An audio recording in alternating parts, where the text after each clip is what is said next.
E tino mōhio ana ngā hunga o Ōtākou, he whenua tau rikura, tō rātou kāinga. Engari kāore tonu e taia e rātou, ngā pānga o tēnei ma te huaketo, te parepare.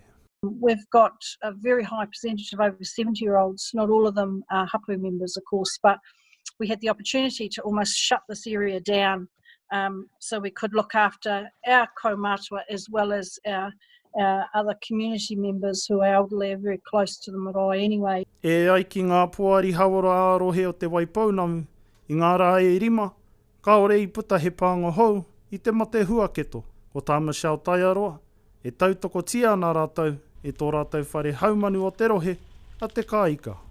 It was a bit of a catch-22. They had to understand that in one hand we're saying, don't you leave the kaik, and on the other we're saying, you know, if you can get out and you must go and get tested, this is how it'll happen.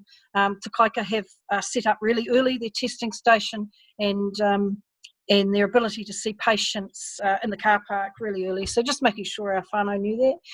Look, Kei te nui rawa ngā nama o te waipaunamu, i ngā matenga katoa o te motu, i te mate huaketo. Ko eke nei, ki te tekau mā toru. Tekau mā iwa katoa te tōpūtanga o ngā matenga, i Aotearoa whānui. Ko tā te whare haumanu, o kaika hauora, i Ōtākou, he puku mahi tonu. E mimiti ai, e nei nama.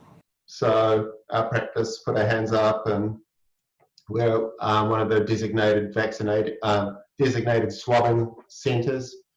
And so we've been swabbing a lot of our patients and those referred to us by the 0800 line, so we've got an understanding of what the levels of community transmission are.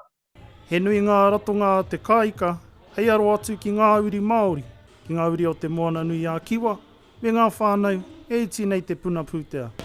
E ki ana tō rātou kai ārahi matua, he wero kei reira, kei mua i a rātou. I'm anticipating that we're going to see a lot of stress on people as the economic impact becomes more fully known and felt. I'm sure people are already feeling it, but I think that's just going to become more noticeable over the next 6 to 12 months, maybe longer. Nō reira taihoa ka kitea, me nā ka hoki tātou katoa ki ngā āhuatanga noho o mua. Tāwhiri Ruru, Tahu News.